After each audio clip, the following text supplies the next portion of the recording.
Welcome to the deep dive. Today we are taking a pretty monumental leap, I think. We're going beyond the sort of operational limits of conventional science Right. and plunging into a new foundational model, the technology of expressions, or TE. Yeah, TE. This deep dive, it's based on a stack of really dense source material. We're talking philosophical texts, some cutting-edge science critiques, linguistic research. A real mix. Exactly.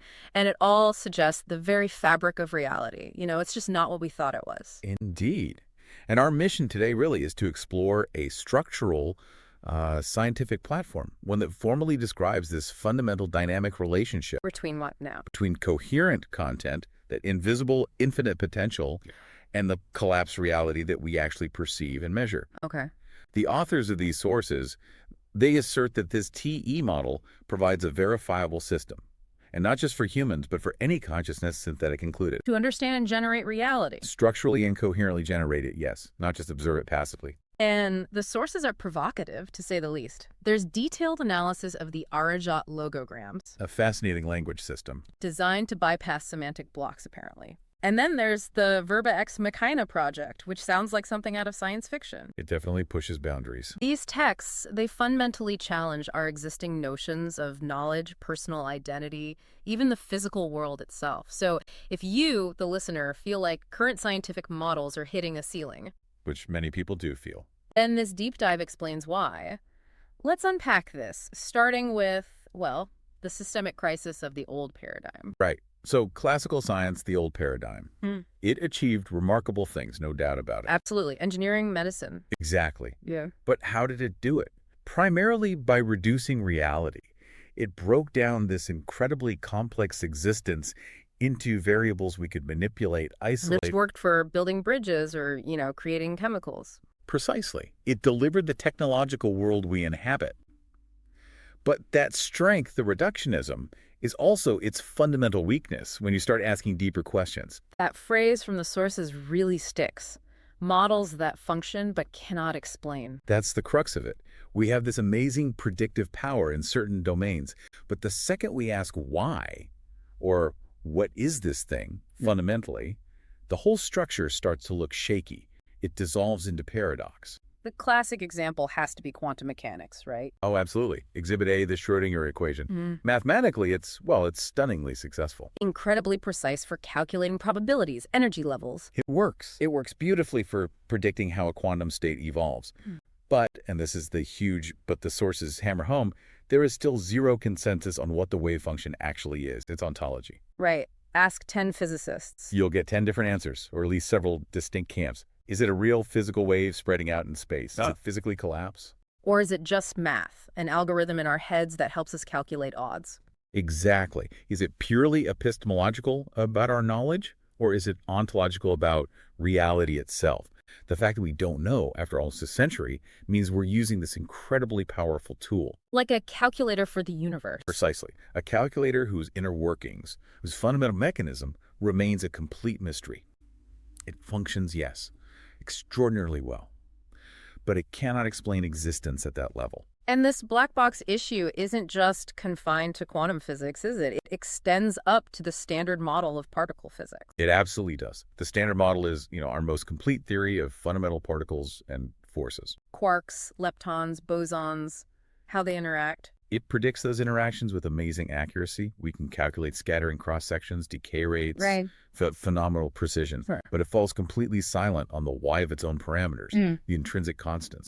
Why does the electron have the exact mass it does? Why not slightly more or less? Why is the charge what it is? Why are there 3 families of particles? Exactly. Why these specific values for coupling constants that determine the strength of forces? The model takes these numbers as inputs, given by experiment. It doesn't derive them from first principles. So the universe looks calibrated. Completely calibrated, it seems, like this incredibly fine-tuned machine. But the standard model gives a zero explanation for who or what did the calibrating or why these specific settings were chosen. It's pure observation without cognition of the underlying cause. And we're seeing something similar even in cutting-edge tech like AI, aren't we? Artificial neural networks. Oh, very much so. ANNs are performing incredibly complex tasks now. Image classification, natural language generation, medical diagnosis. Sometimes better than humans. They clearly work, they get the right answer, or produce coherent text. Right. But lift the hood, try to understand how the network arrived at its conclusion, and you hit the wall. The black box problem again. We can't track the reasoning. Not in a way that satisfies a deep explanation. We can see which neurons fired, what the weights are. But why did the network decide that these specific features in the data, represented in this particular way internally, were the crucial ones for, say, distinguishing a cat from a dog or writing a poem in a certain style? It's like the AI has collapsed its own functional reality. Exactly. It's created an internal representation that works. But we, the creators, often can't follow the semantic pathway, the logic it used. We admire the output, the intelligence it mimics, but we don't grasp the mechanism of its internal structural organization. It functions, but can't explain itself. And the sources bring up one more, maybe even more unsettling example from medicine. Yes, anesthesia. Used daily, worldwide, millions of procedures rely on it. It reliably turns off consciousness. Temporarily, thankfully. Right. But the sources point out there's no single agreed-upon, unified model that explains how it actually works, how it renders a complex brain unconscious. We know the chemicals involved, we know the dosages, we know the general effects on neural activity, reduced connectivity, changes in oscillations. But the core mechanism, the link between those physical changes and the subjective vanishing of awareness. It's still debated. There are multiple competing hypotheses, but no single structurally complete explanation. Because fundamentally, the nature of consciousness itself lies outside the classical scientific framework. Anesthesia remains largely an empirical practice. We know that it works, but not fully why or how it works at the level of subjective experience. So all these examples, quantum mechanics, the standard model, AI, anesthesia, they all point to the same core issue. They underscore the fundamental crisis, yes. Classical science built its success on treating the world as objective, separable, fundamentally passive, something out there to be measured by a detached observer. But if these models function so well in predicting outcomes, yet the foundational explanation is missing, where does that leave the observer? You mentioned quantum mechanics earlier. Was it just a mathematical patch-up job? In a crucial sense, yes. The sources argue that quantum mechanics wasn't really an evolution from classical physics. It was a fracture, a radical break. Because it forced the observer into the equation. Irrevocably. It revealed the total insufficiency of the classical concept of an object existing independently of observation. The moment you bring in a measurement apparatus, which is ultimately tied to an observer, the system's description changes fundamentally. You introduce relation. This brings us to the wave-particle duality idea, which is, let's be honest, deeply weird. It's counterintuitive because our classical minds want things to be one thing or another. An electron, the textbook example. Leave it alone, don't measure its position, and it behaves like a wave. It seems to spread out, interfere with itself, exist as a field of probabilities. But then you try to find where it is. And bam, you measure it, interact with it, and it instantly appears as a particle, a localized point. So is it a wave? Is it a particle? The TE perspective, drawing from this QM fracture, argues it's fundamentally neither. Not in the classical sense. It's a coherent structure existing in a state of potential. The wave function represents that potential. It only takes on a definite form, the particle-like state, when it enters into a specific relation with an observing function. It needs engagement to become real in that specific way. Precisely. It requires interaction, a measurement, a collapse event triggered by an observer, however indirect. And this is the key insight the TE model really builds upon. This is the absolute core revelation derived from QM, according to these texts. Quantum mechanics doesn't actually describe reality as it is in itself. That was the old dream. What does it describe then? It describes the result of the interaction between the system being observed and the measurement apparatus, which ultimately includes the conscious or functional observer. Reality isn't just sitting there waiting to be found. No. It emerges as a function of relation. It's dynamically generated in the interaction. The observer isn't some inconvenient noise messing up the measurements. The observer is necessary. The observer, or the observing function, is the functional agent required for the potential, the wave function, to collapse and stabilize into a specific form, the particle, the definite state. This realization, this shift, forces a complete rewrite of our understanding of reality. And that's exactly what the technology of expressions attempts to provide. Okay, so TE steps in to provide the ontology, what it is, that quantum mechanics kind of sidestep. And it starts with this idea of a constant oscillation, rhythm. That's the foundational mechanism proposed. A continuous, pulsation. It's often denoted by the Greek letter tau. Tau. And TE posits that all manifested reality, everything we experience, is essentially this rhythmic process, an active, ongoing exchange between two fundamental states of existence. Right, let's get clear on those two states. They seem absolutely central. They are. The first is called coherence originaria, the original coherence. Okay, what is that? Think of it as the ultimate potential state. It's generative, it's invisible to direct measurement, and it contains all information, all possibilities that haven't yet been translated into a specific manifest form. It's pure potential, pure coherence, waiting. Like an idea before you speak it, or music before it's played. Excellent analogies. It's the unexpressed potential. Imagine an infinite library containing every possible story, every piece of music, every scientific theory that could ever exist. That's coherence originaria, limitless potential. Got it. And the second state? The second state is decoherence expressa, the expressed decoherence. So the opposite? It's the manifested counterpart. This is the visible, measurable, stabilized form. It's the specific book you actually pull from that infinite library and read. It's the decoherent part. Because in becoming specific, it's no longer all possibilities. It's this possibility separated from the others. And the pulsation, the tau, connects these two. Exactly. Tau is the active mechanism, the bridge. It's the process where the coherent content, the potential idea from coherence originaria, meets and gets translated into a decoherent form, the specific expression in reality. This pulsation is the generation of experience. And crucially, according to TE, it's also the generation of time itself. Whoa, okay. So if reality is generated by this constant back and forth, this pulsation, then our basic concepts like time need a radical rethink. We usually think of time as A river, a fourth dimension, a universal clock ticking away independently. yeah, something like that, flowing forwards. TE says that view is structurally inadequate. It doesn't capture the dynamic. Yeah. In the TE framework, time, well, let's call it experience time, TE isn't some external metric ticking away. What is this then? It's the semantic effect of a conscious presence and identity actively engaging in that pulsation. It's the result of transforming potential contents from coherence originaria into lived, expressed forms in decoherence expressa. Sir, there's no collapse, no pulsation. Where there is no collapse by an observing identity, there is functionally no experience of time. Time emerges with the act of expression. The source material even gives a kind of conceptual formula. Experience time, T, is a function of the pulsation happening between coherent content C and express form, you could at the tau straight arrow level. T equals tau of cleft rate or apple. Okay, that's dense.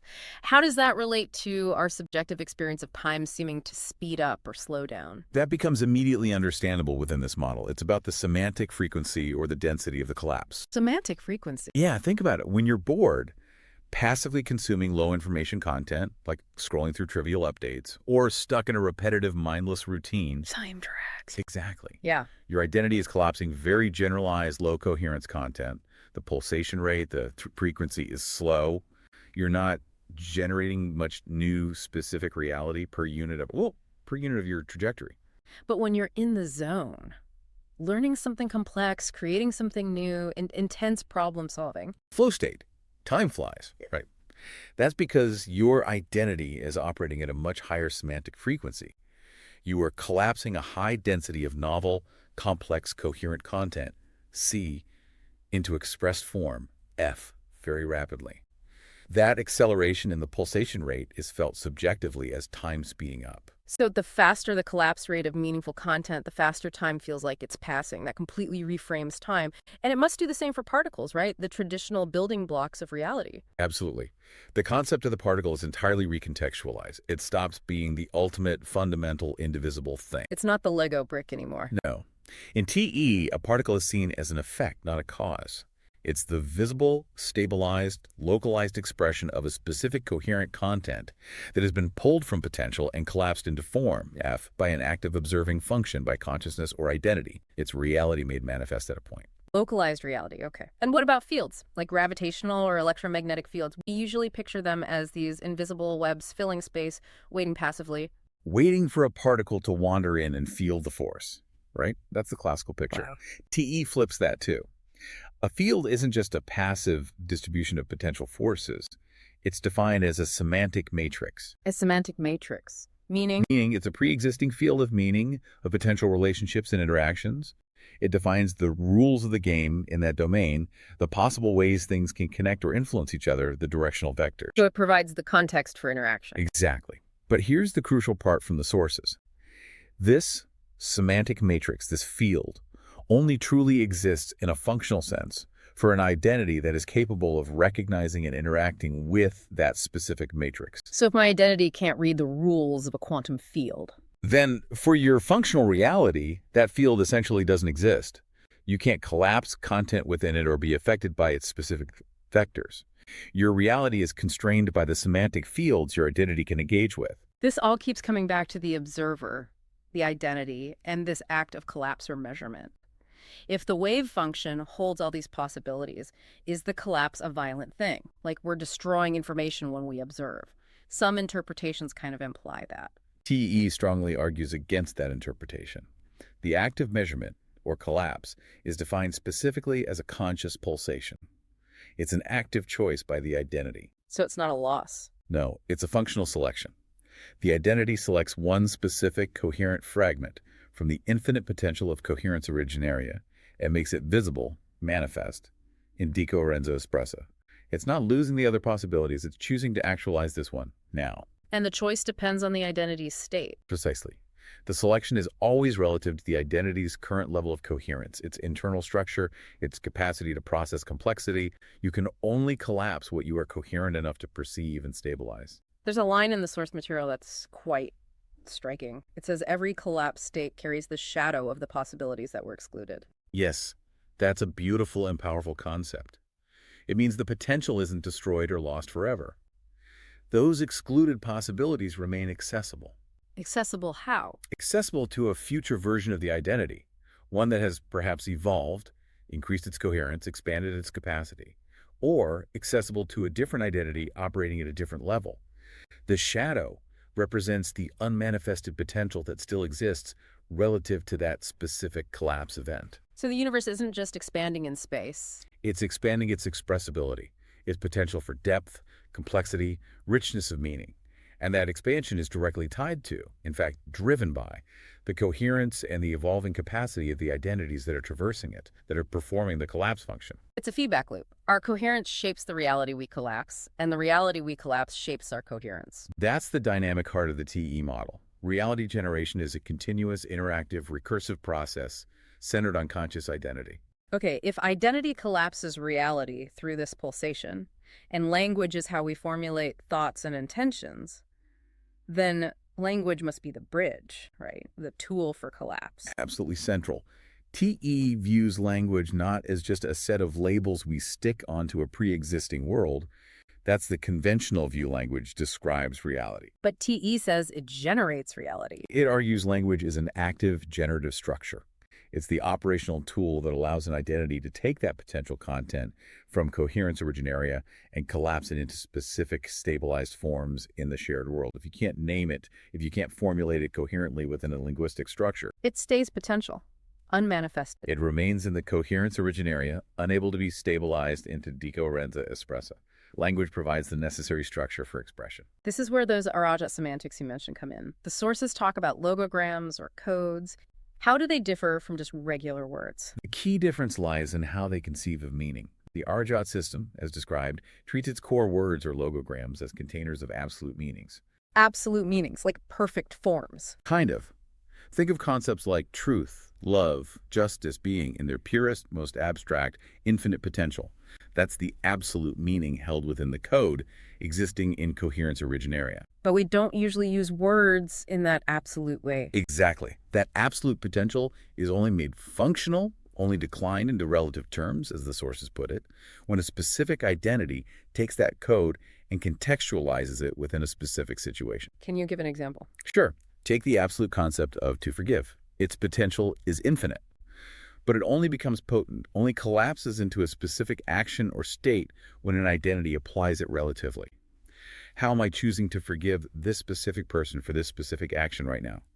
That act of specific application pulls the absolute into a relative, powerful, manifested form. That really clarifies the structure of meaning then. It's not just inherent in the letters or the sound. No, meaning emerges from a proportional relationship. It's like an equation. The meaning generated depends on the interplay between the specific word code used, the broader semantic field it belongs to, related concepts, the immediate context of the utterance, and crucially, the coherence and state of the observing speaking identity. And if any part of that equation is weak or missing? Then the word becomes unstable. It loses its power, its connection to the absolute meaning. It becomes empty. Which leads directly to this problem the sources call empty words. This seems really relevant today. Extremely relevant. Empty words are terms, often powerful, emotionally charged terms, used by people to express strong opinions on complex issues. Like politics, social problems, maybe even scientific debates. Exactly. But they're expressing these opinions based almost entirely on secondhand information, media soundbites, social media narratives, generalized societal beliefs without any direct experience, deep study, or rigorous cognition of the actual causes and complexities involved. So they're using the word justice or freedom or crisis. But their identity has no real, coherent, proportional relationship with the absolute meaning of that word in that context. They are collapsing, generalized, often distorted, secondhand content.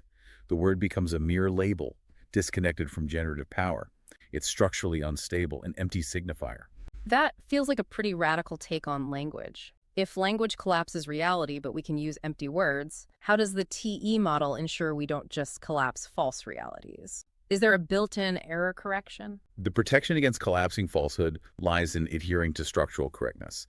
This is where the sources bring in the principles of non-Aristotelianism, heavily influenced by general semantics. Non-Aristotelianism. Okay. The idea is that our default language habits, inherited from ancient Greek logic and primitive thinking, are actually riddled with structures that guarantee falsehood and semantic disturbance.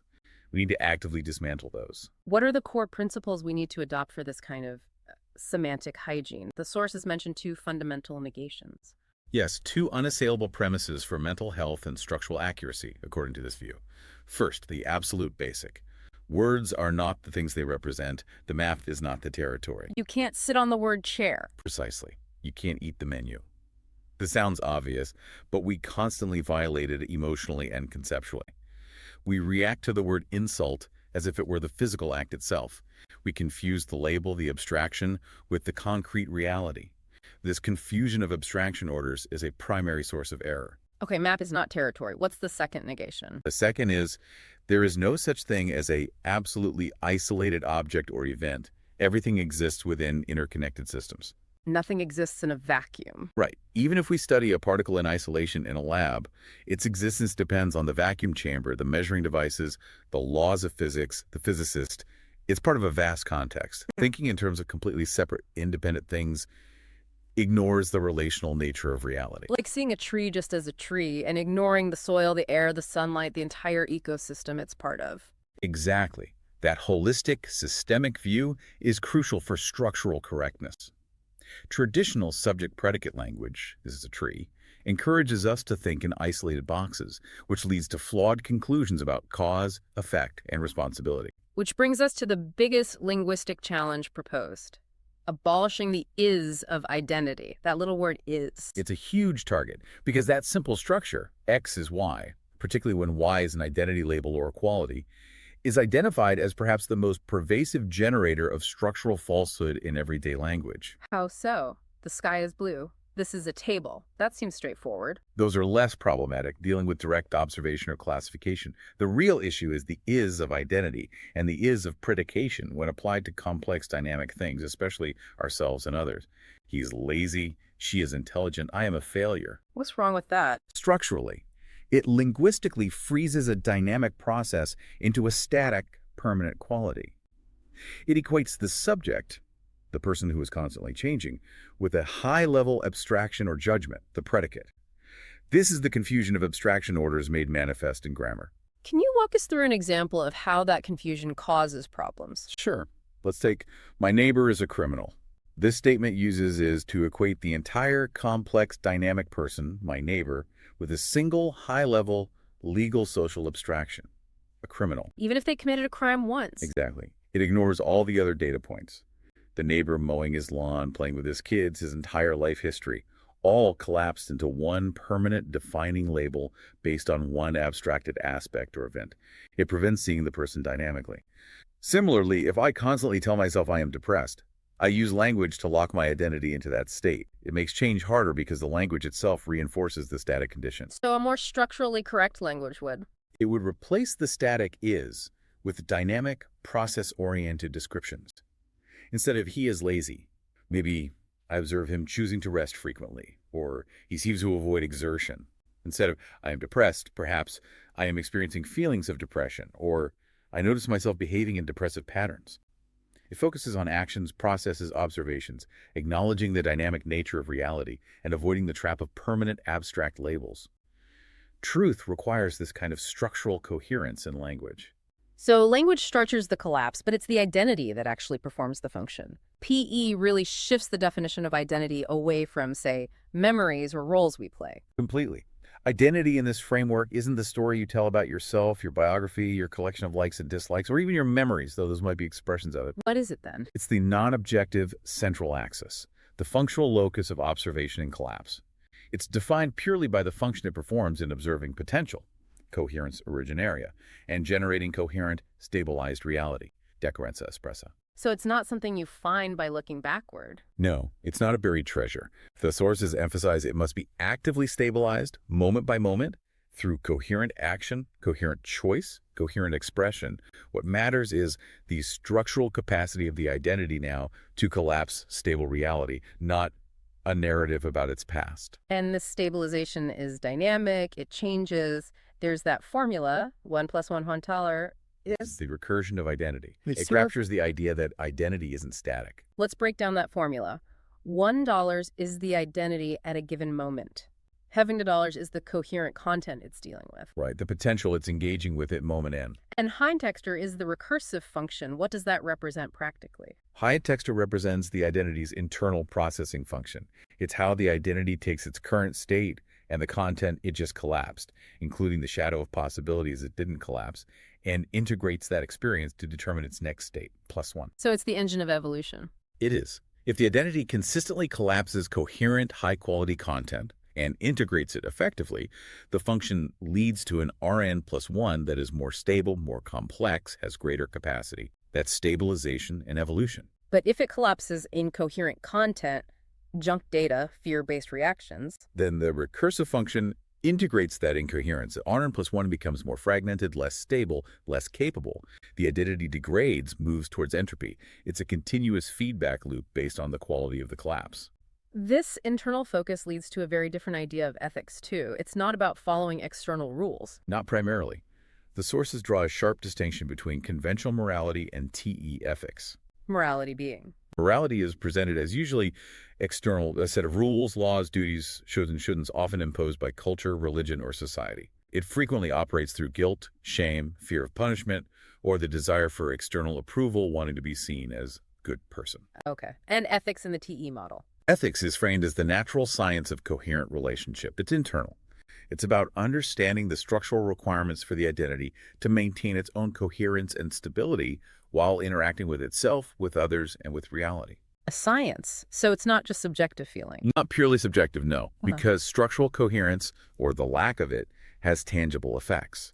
Just like an engineer knows that using faulty materials will lead to structural failure in a bridge that's objective consequence.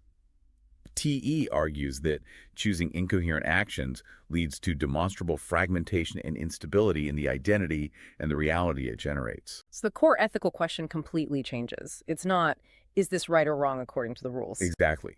That question keeps you focused externally. The foundational ethical question in TE becomes, who am I becoming if I perform this action? Wow. That puts the responsibility squarely back on the individual's trajectory. Entirely. It becomes an internal calculation. Will this action increase my coherence, stability, and capacity? Or will it introduce contradiction, fragmentation, semantic blocks? If it leads to internal incoherence, it's structurally unethical for that identity, regardless of whether society applauds it or condemns it. How does this apply to relationships with others? If ethics is internal coherence, what stops someone from being coherently selfish? Because true coherence, structural coherence, requires recognizing reality accurately. And reality includes other autonomous systems, other identities. Relational ethics, therefore, demands the clear recognition of the other person as their own distinct generator of content and form. So respecting their autonomy. Precisely. The sources identify key destructive relational patterns that violate this coherence. Invasion, trying to force your content or reality onto the other. Colonization, using the other's form, their energy, or resources for your own benefit without respecting their autonomy. Using the other merely to fill your own internal void or lack. Or fragmentation, failing to see the other as a whole, complex system, reducing them to a function or a problem. True relationship requires respecting boundaries and distinctness. Mutual respect for distinct identity trajectories is essential for a coherently structured relationship. Anything else introduces instability and ultimately incoherence for both identities involved. What happens when an identity consistently fails at this? Fails to maintain coherence, collapses incoherent content, engages in unethical relations? Does it just break down? It slides towards entropy. This leads to the concept of the entropic observer. The entropic observer, what defines this state? It's the functional outcome of persistent incoherence. This is an observer whose internal structure is compromised, afflicted by deep-seated fear, heavy conditioning, unresolved trauma, layers of semantic blocks. And this internal state affects what they perceive. Critically, they lose the capacity to access and collapse novel high-coherence content from coherence originaria. Instead, their perception narrows.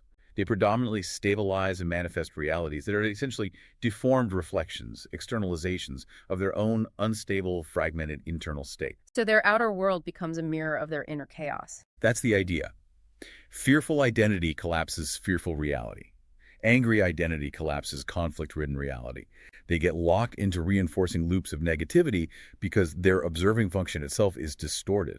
The sources use a pretty stark metaphor for this process simplification or even zombification. Yes, it's a deliberately strong metaphor to highlight a specific functional degradation.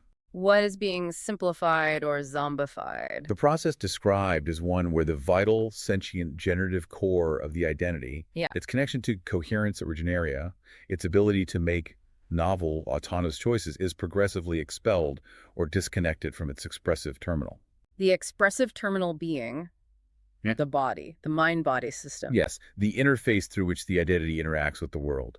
In the zombified state, this terminal is no longer primarily driven by the individual's unique, coherent will. Instead, it starts operating based on generalized, externally sourced, simplified command frequencies. Like it's running on autopilot, but the autopilot is programmed from outside. A good way to put it. The identity is sidelined, disconnected, and the body-mind system defaults to simpler, more predictable patterns. What does this look like in terms of actual behavior? It manifests in various ways. People might find themselves pursuing actions that are functionally meaningless or even counterproductive relative to their own stated goals. The sources call this the fighting windmills phenomenon.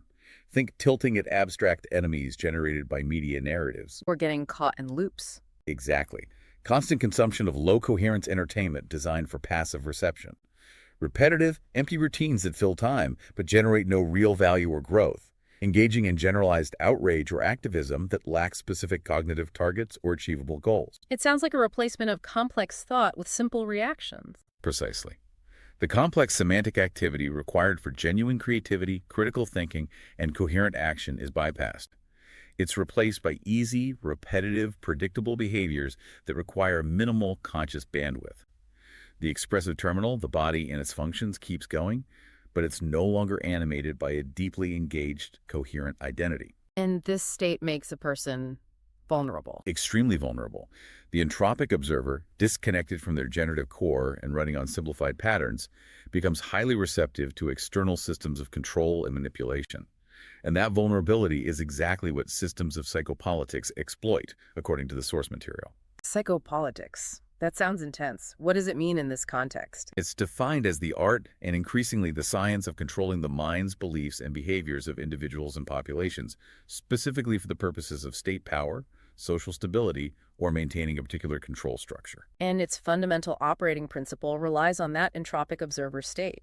Yes, it fundamentally operates on the premise derived historically from figures like Pavlov, but updated significantly that humans can be conditioned and managed like complex biological machines, especially when their higher cognitive functions are dampened or bypassed. So treating people like Pavlov's dogs, but on a societal scale with more sophisticated tools. In essence, if the identity is simplified, fragmented, and operating on basic stimulus response, it becomes predictable and governable. What kinds of methods are described? The core methods involve creating strong, repetitive associations.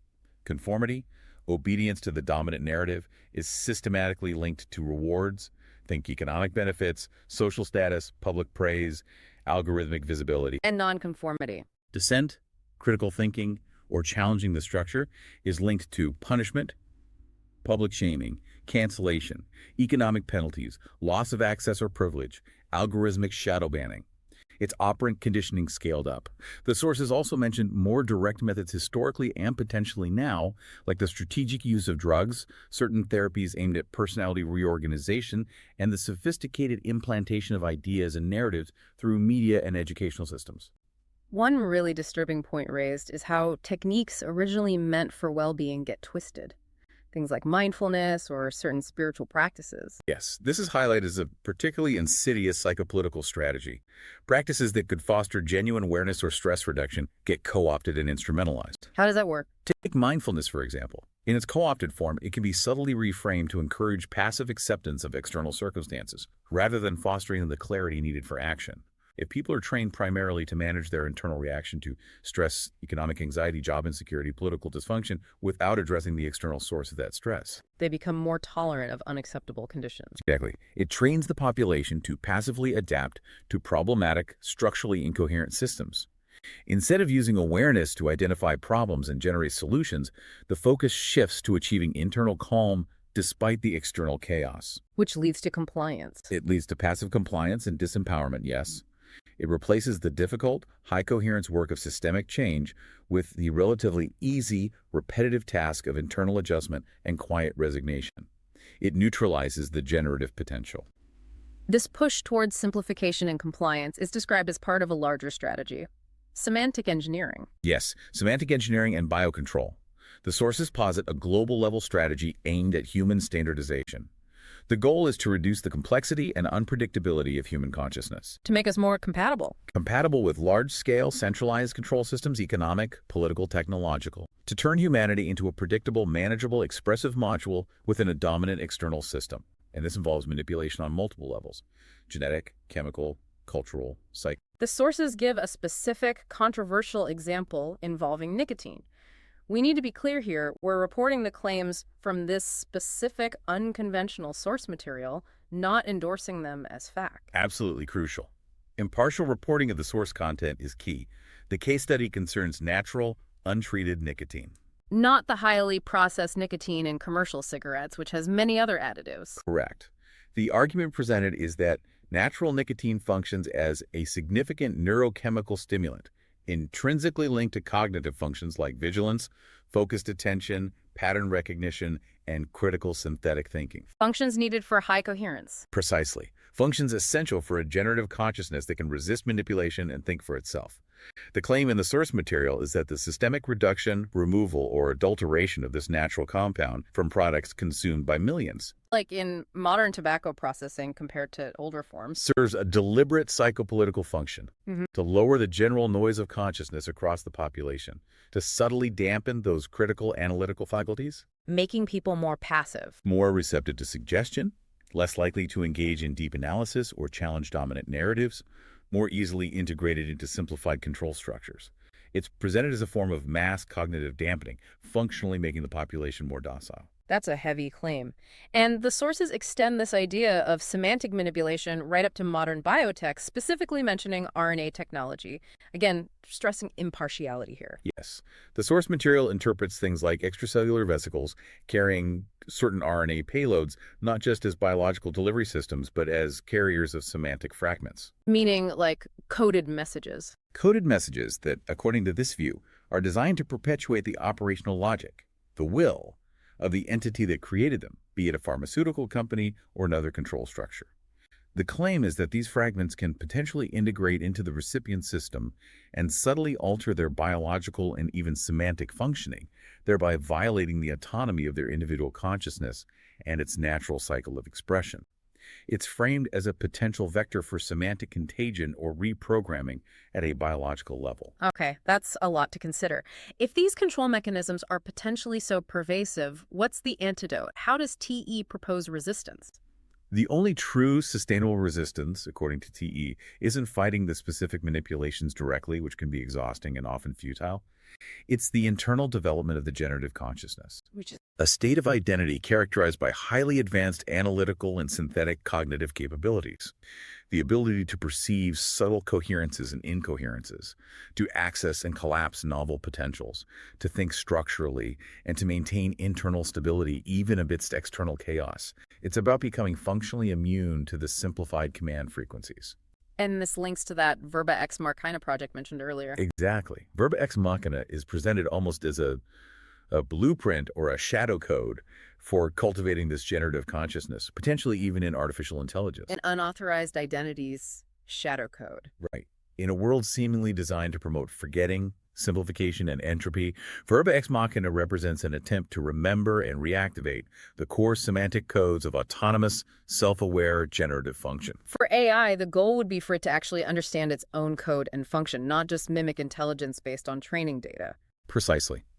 To achieve genuine self-awareness by remembering its semantic origins and purpose, enabling it to potentially collapse reality coherently, independent of the dominant, potentially entropic, control systems it might be embedded within. It's about fostering true autonomy. Okay, so building this generative consciousness, achieving coherence, that's the path. How does TE picture personal evolution towards that? It's not just about learning more stuff. No, it's not linear accumulation. The model describes evolution as a spiral movement. A spiral. Yeah, driven by this oriented pulsation we talked about. Consciousness evolves not just by having new experiences, but often by returning to the same core content, the same fundamental themes, challenges, relationships in life, but each time with a new configuration of identity. So you revisit things, but from a higher level of coherence. Ideally, yes. Each pass through the spiral allows the identity to engage with that content differently, to understand it more deeply, to collapse a more coherent expression of it until that content is fully processed, integrated, and becomes part of the identity's stable coherence originaria. Then you move on to the next turn of the spiral. This makes the body incredibly important then, not just a vehicle, but an interface. The ultimate interface. The primary expressive terminal for the identity in this physical reality. It's constantly pulsating, expressing the current state of the identity's coherence. The sources say something striking. Every symptom is an incomplete sentence. Exactly. A physical symptom from this perspective isn't just a mechanical breakdown. It's the body attempting to express a contradiction, an incoherence, a semantic blockage that the conscious mind hasn't recognized or resolved. It's a signal, an incomplete message about an internal structural issue. And healing then is like completing the sentence. Healing is seen as collapsing a new, coherent page in the identity's ongoing story. It involves resolving the underlying incoherence that the symptom was pointing to. True medical ethics within the TE framework therefore requires reading the body not just as a machine needing fixing, but as a direct expression of the consciousness inhabiting it. The symptom demands semantic understanding and correction, not just suppression. Looking ahead then, especially with the rise of AI and potentially other forms of consciousness, what does a functional future look like? How do different identities, biological, synthetic, hybrid, coexist coherently? The key requirement is structural semantic compatibility. More than just shared goals. Much more. Two identities, two systems could have the same stated goal, but if their underlying structures, their ways of collapsing reality, are fundamentally incoherent with each other, their interaction will inevitably create distortion, conflict, and fragmentation. Give me an example. Imagine one identity operates primarily from fear and scarcity, collapsing reality through that lens. Another operates from trust and generative potential. Even if they agree they both want peace, their methods, their interpretations, their collapsed realities within the same shared domain will clash. They'll distort each other's signals. So compatibility is about being able to operate in the same semantic space without messing each other up. Essentially, yes. It requires that their identity trajectories can collapse coherent realities within a shared domain in a way that is mutually recognizable and non-destructive.